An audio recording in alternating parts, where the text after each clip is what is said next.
Greetings, fellow football managers, and welcome to the wonderful world of the Fantasista, the number 10, the Enganche, the Trequartista, whatever you want to call it. We are talking about the attacking midfield spot today, where we try to round out our player role series. This has been wonderful. I've loved the response that all of you guys are giving me.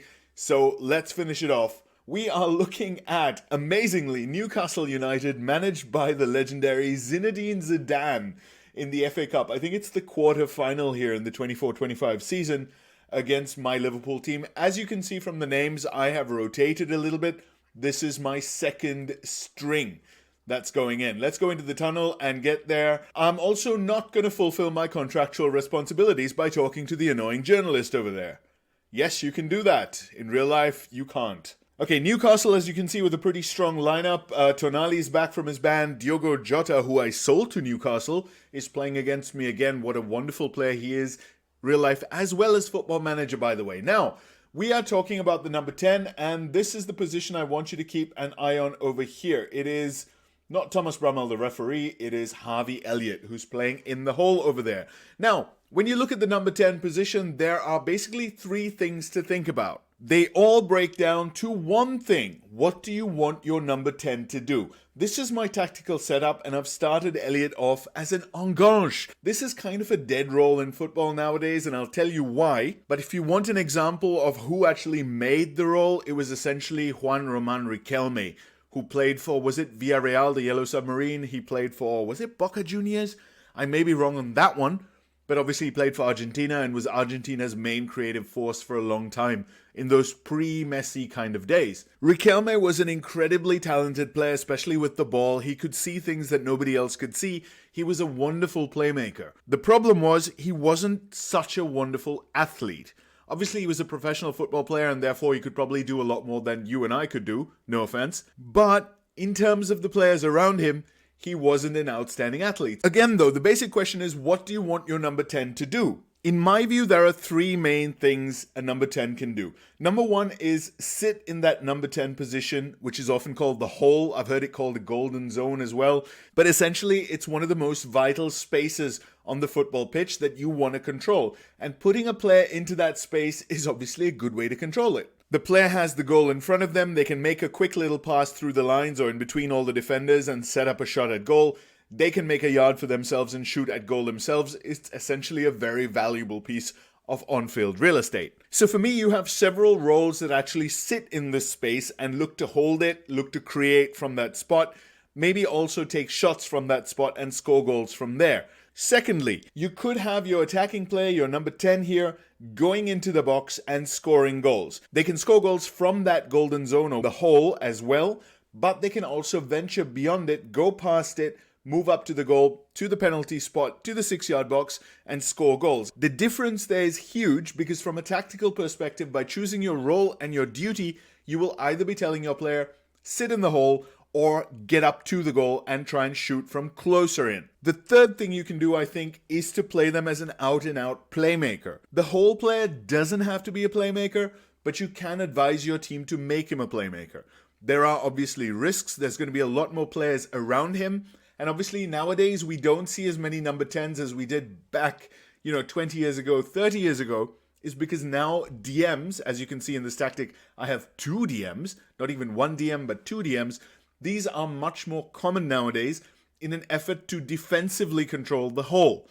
That's part of the reason why the Enganche is not really a thing anymore, is because it's so static. It's the very opposite of a mobile player. He doesn't move almost at all. And therefore, a lot of defensive midfielders can just sit on him and eliminate him from the game. So one of the primary risks for playing a player who essentially sits in that role is the fact that an opposition DM might actually eat them for breakfast and you might lose the advantage there. Unless you are an extremely dominant team and you're able to free up that player by virtue of having lots of other players moving around them.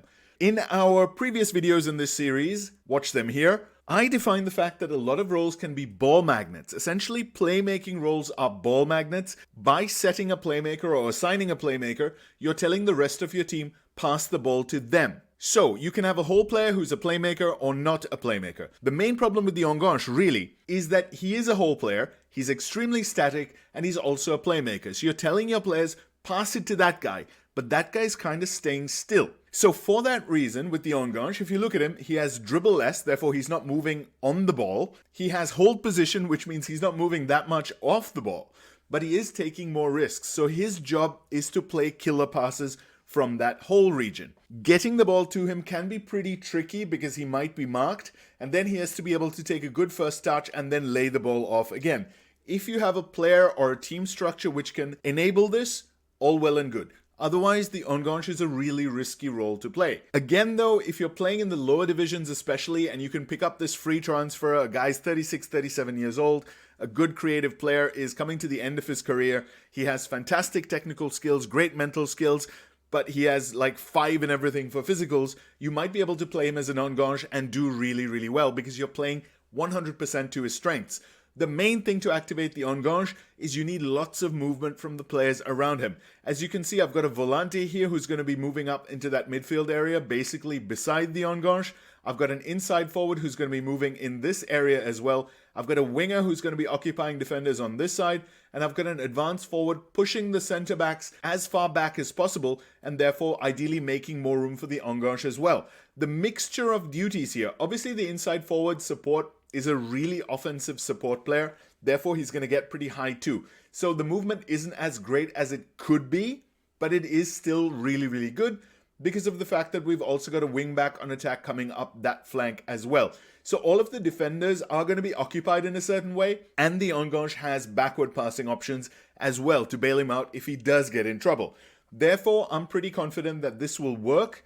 The problem is here, I will need to dominate possession and be the better team. In this particular match, it might not be the best idea because number one, Newcastle are a pressing team, and they're also running their first 11, whereas I very much have a second 11 on the field. Point being though, to activate the Enganche, he needs lots and lots of movement around him, players dragging defenders here and there. Alright, we're going to bring the game out of pause here. As you can see, Elliot is moving right up there for the throw-in. He wants to get on the ball as soon as possible because he is the team's playmaker.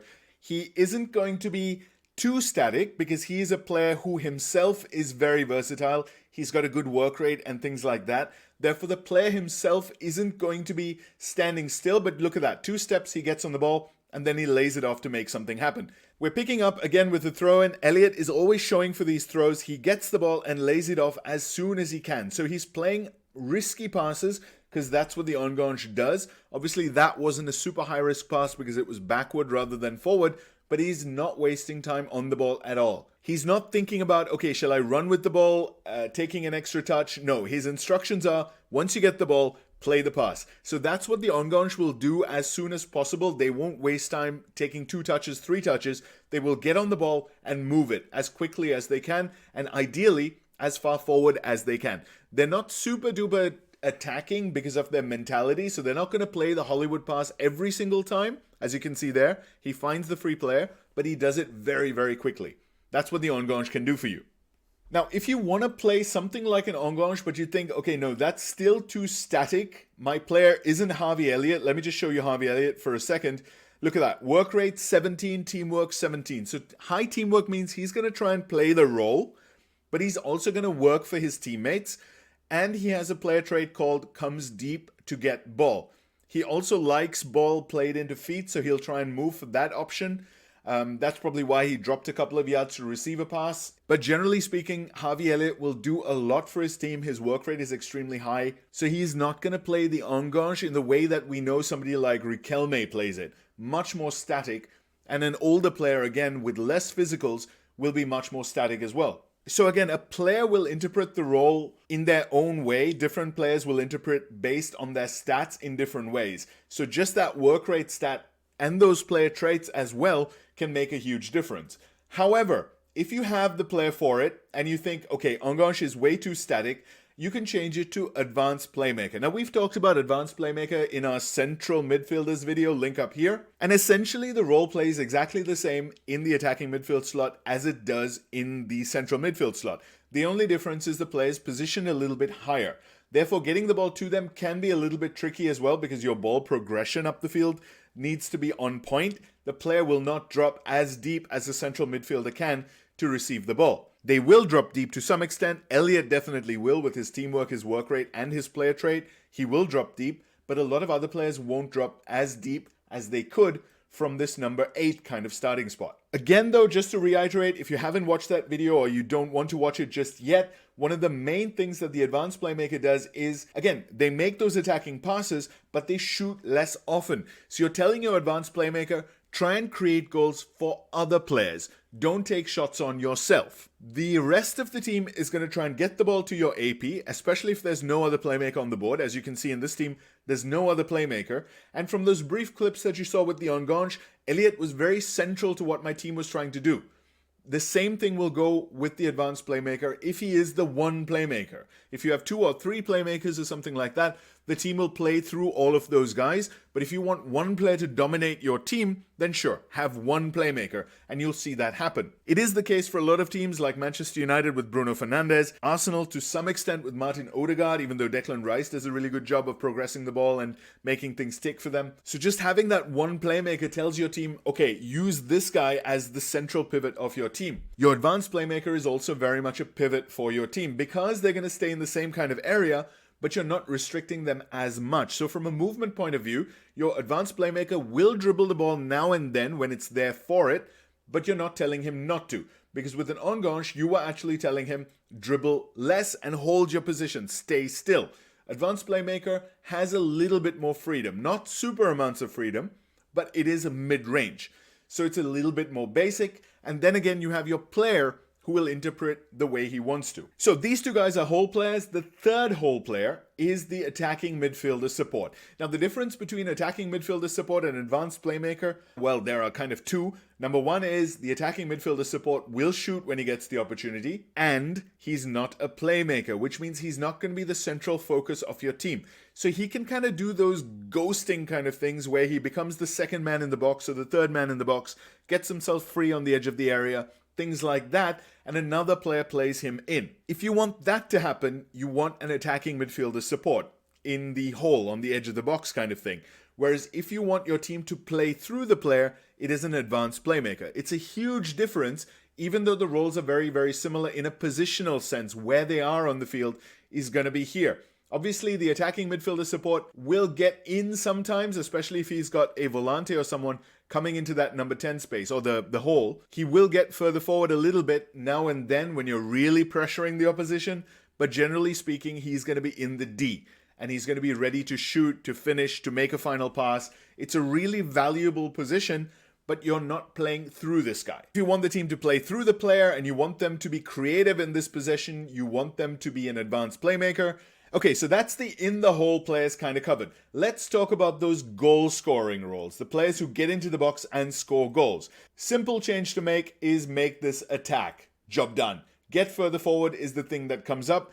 What do you need to think about with an attacking midfielder attack? Now, just to have a guy who can do the job, I'm going to switch Gravenberch in there. I'm going to bring Elliott back into the midfield because Gravenberch doesn't come deeper to get the ball.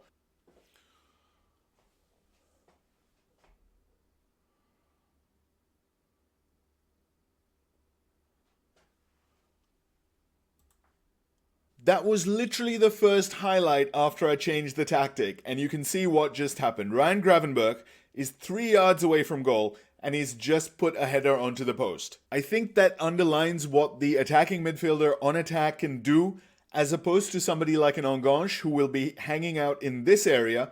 You've just seen the AMA go right up into the nose of the goalkeeper and try and make things happen from there and get on the end of chances. So if you want somebody who is almost a second striker, but starting in that attacking midfield area, you have the AMA. Very, very simple. No frills, job done.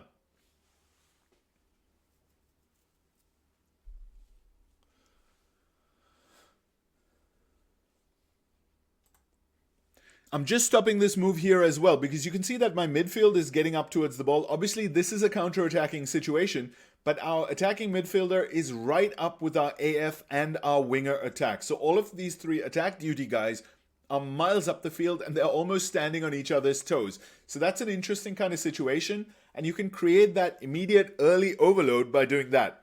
Again, Gravenberch is in there waiting for a cross.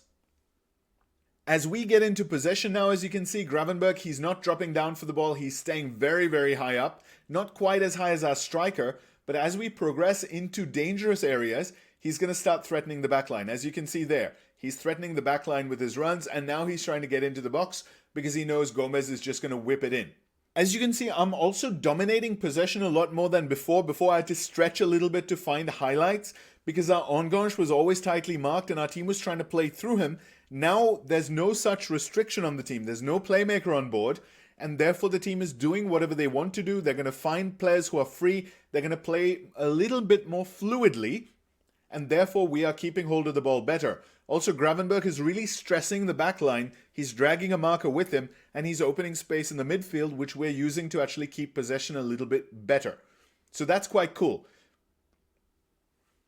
Okay, so how's the best way to actually employ an attacking midfielder on attack? It is a little bit redundant. It's not 100% redundant, but it is a little bit redundant to pair them with the advanced forward on attack because both of those guys are kind of attacking the same spaces.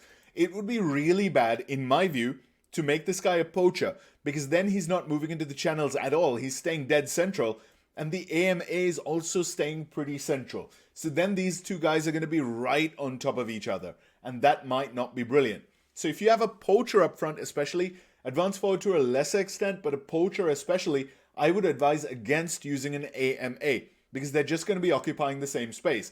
Could be good if you want to overload, if you just want to pump balls into that central area from wide and just keep overwhelming the centre-backs with crosses. If you've got a guy like Darwin Nunez who's got 15 jumping, decent strength, aggression, all of that stuff, who can win a header, and then you have Gravenberch who's quite decent in the air too, and you know that the opposition centre-backs aren't very good, then you can probably do this and overload them in that box and then try and pop crosses in there.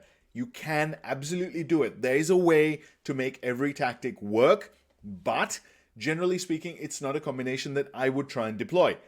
I would prefer this one, in this case, to be an attacking midfielder support, because then the poacher will always lay the ball back to him.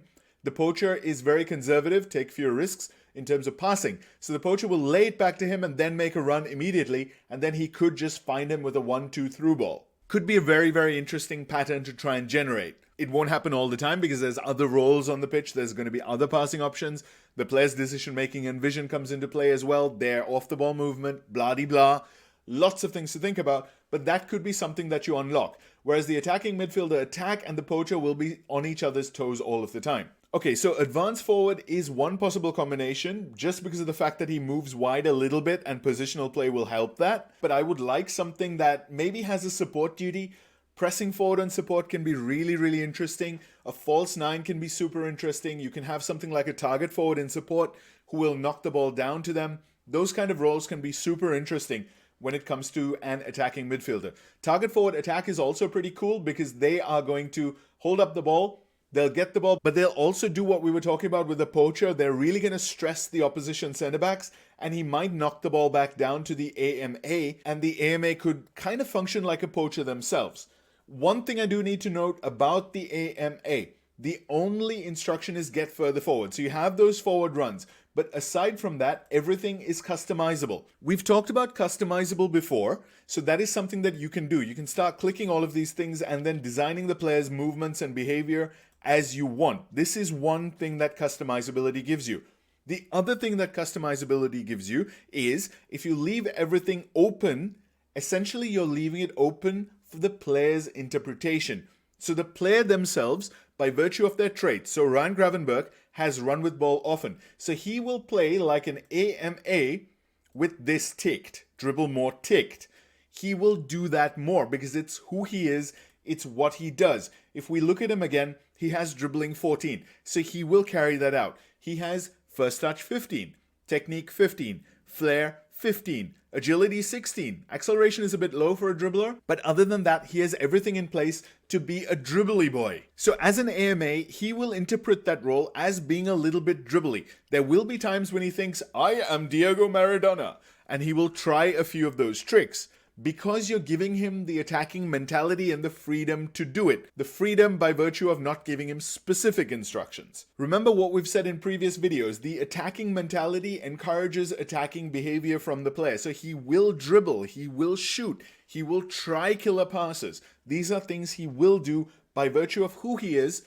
That is his attributes and player traits, things like this. And his player mentality gives him the freedom to do it, as well as the fact that you're not limiting him in any way. Like in Enganche says, don't dribble. So then Ryan will, to some extent, not dribble because you're not giving him the freedom to do that. That is one of the reasons why the AMA and the CMA roles are so wonderful and powerful and people love them, is because you're allowing a good player to do what he does. So you're actually seeing the value of that player. You're seeing, in some cases, a real life representation of these players because you're giving them the freedom to act. You're giving them the attacking mentality to do attacking things. We all say, oh, this guy's awesome because he takes long shots, he scores them, he makes dribbles, he beats a man, he scores goals, he sets up goals all the time for my striker. It's because you are giving them the freedom to do that, and they have the stats to pull it off. An advanced playmaker, for example, does not have the freedom to pull off things like shots. A center midfielder in support, for example, doesn't have the freedom in terms of mentality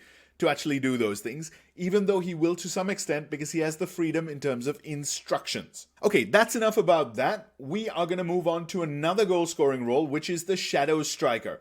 What is the shadow striker? Essentially, it's a more rigid version of the attacking midfielder. And when I say rigid, I mean you are telling the player what to do. You are telling them, look at this left side, to dribble more. You're telling them to take more risks, so they're actually going to play those killer passes. You're telling them to get further forward, which was the same as the attacking midfielder attack.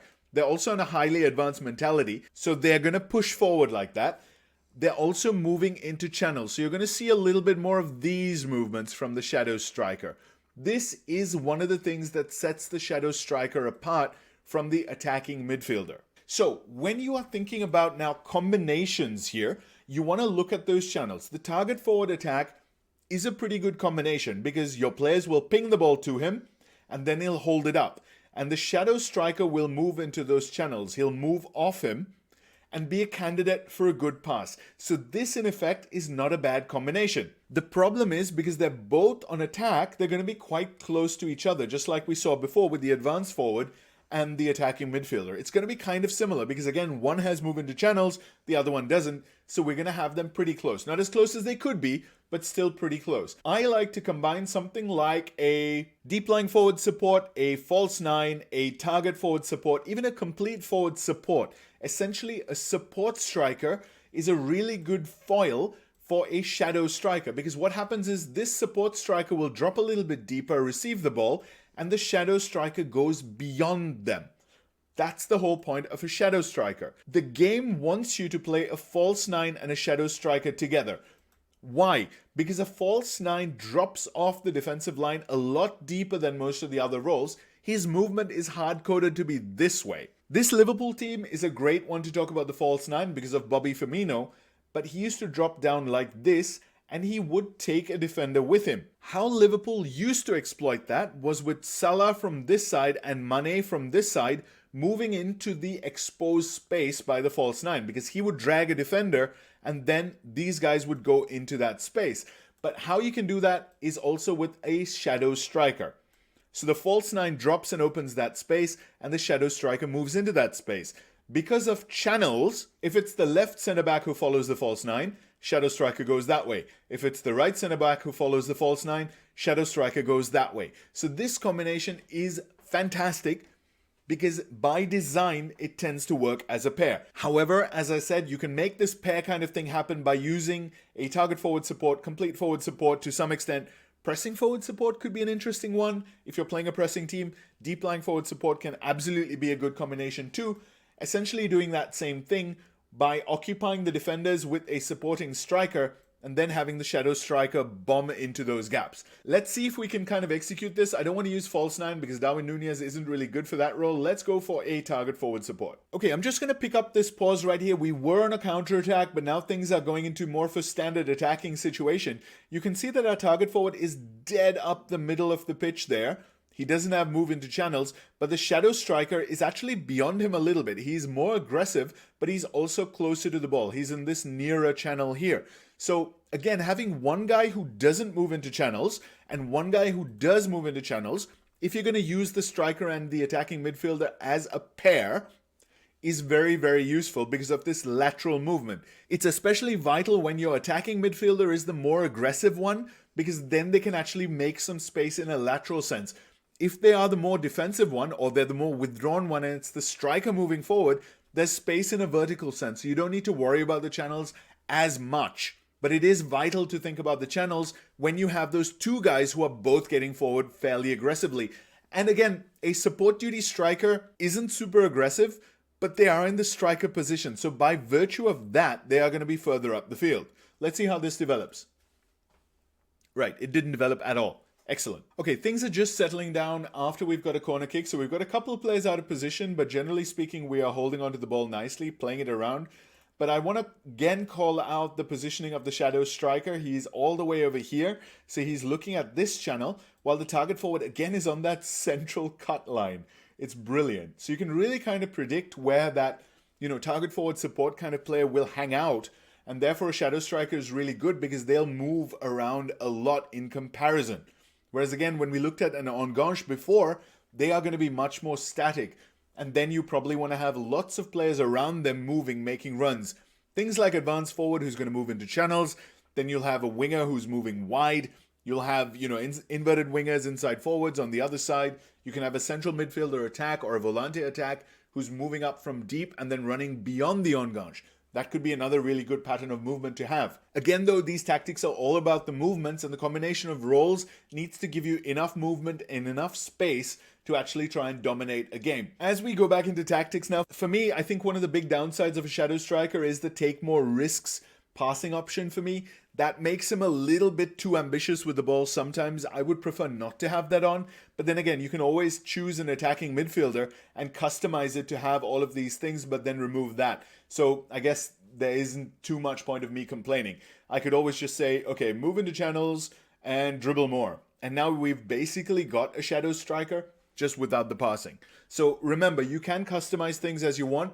The thing you can't customize is you can't suddenly turn an attacking midfielder into a playmaker without actually changing their role. You can make them a risky passer, a more direct passer, absolutely yes, but you can't direct the team to actually play around them as they would a playmaker. Okay, the last role I want to look at as we swap these two boys again, the reason for that is the Trequartista. Again, I don't think I need to talk about the Trequartista too much because we've gone into it in our strikers video, link up here. And essentially the Trequartista is going to do exactly the same things. The difference being he's going to be doing it in this position. So he's going to be a little bit withdrawn, and that could mean that you play something like an advance forward or a poacher or something like that in front of him. You can see that the distance immediately was established there. So the Trequartista will still drop deep off the line, and he does need players to hit. One of the big disadvantages with playing the Trequartista in the front line here is because then you also need another attacking player up there. Okay, you don't need one, but it could be good to have one. Whereas a Trequartista in this deeper area gets on the ball a hell of a lot more, and they don't vacate that striker area if they're not getting on the ball. The problem, the downside with having the Trequartista in this area is that they, by virtue of the role, don't do as much defending. But again, we were talking about individual players. Harvey Elliott, look at him. Positioning 12, work rate 17, teamwork 17. He is gonna do his share of defending. You don't need to worry about that too much. But the role itself, if we go in there, tackling is not an option. So he's not gonna try and win the ball as much as he would as if you played him in pretty much any other role. The game makes it sound as if the Trequartista is just a passenger and not going to do anything in defense. That's not completely true if you have a player like Elliott who is a hard worker. If you have much more of a lower teamwork kind of player, a lower work rate kind of player, then that will be absolutely true. The Trequartista will just hang out and wait for you to turn over the ball. However, the good thing there is they will be available because they'll be roaming around trying to find space to get the ball as soon as you win it back. And again, because as a Trequartista, they are a playmaker, they are very much a ball magnet, your players will try and get them the ball as soon as possible, and they will then try to make something happen. They are encouraged to do all kinds of things, such as dribble more, take more risks, roam from position, move into channels. So they are going to move wherever they want to move, they are going to make attacking passes, but they're not going to make attacking passes as soon as an Enganche. An Enganche can make them immediately. Trequartista will take a touch. He will think about, okay, do I want to dribble this or do I want to whip a ball long? Do I even want to take a shot? So the Trequartista is actually a goal-scoring role as well. The main thing with the Trequartista, though, is you're not restricting him at all from doing anything. You're, in fact, encouraging him to dribble, encouraging him to pass, and telling him, you know what, if there's a shot on, take the shot. Do it. So let's go into the game and see if we can spot a few things that the Trequartista does that some of the other guys don't. Okay, we've just won the ball, and as you can see, Harvey Elliott just showed up for the ball here to see if Tsimikas wanted to pass, but now Tsimikas didn't want the pass, he wanted to run on with the ball, and therefore Harvey Elliott is now going to get into the box just like a striker would. Look at him, he's actually gone past Darwin Nunez.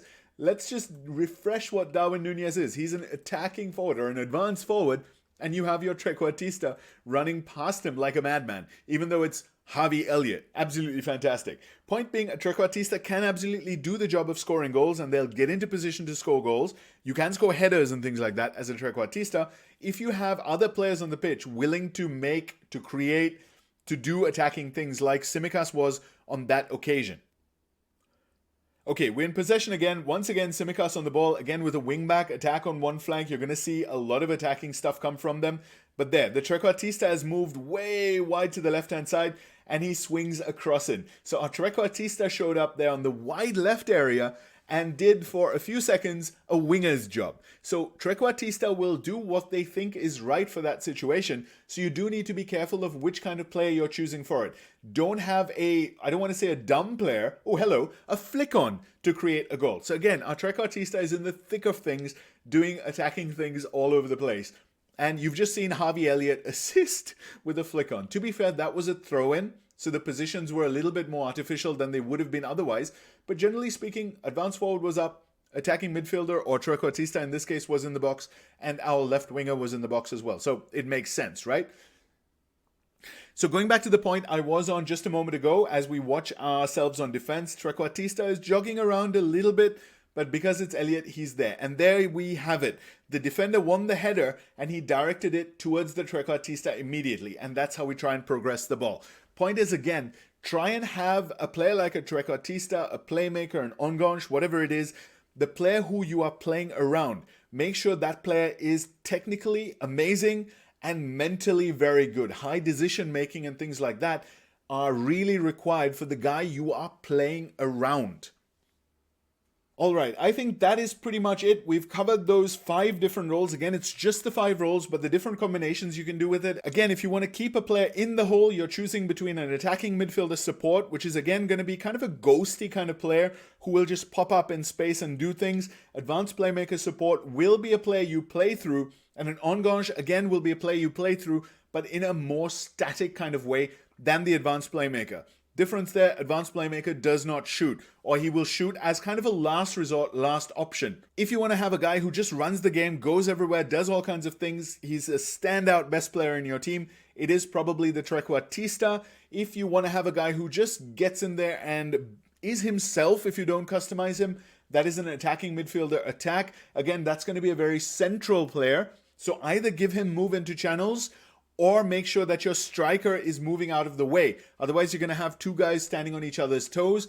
Shadow striker is a little bit better in that sense because he moves into channels a lot. And therefore, having a more central striker or even a striker who drops off the back line to create space can be a really effective way of combining with a shadow striker. Again, I hope you have enjoyed this. I'm absolutely loving all of the reaction that these videos are getting. It's been absolutely fantastic. So I'm going to keep doing the things that I'm doing. I'm glad that you're liking it. See you in the comments below.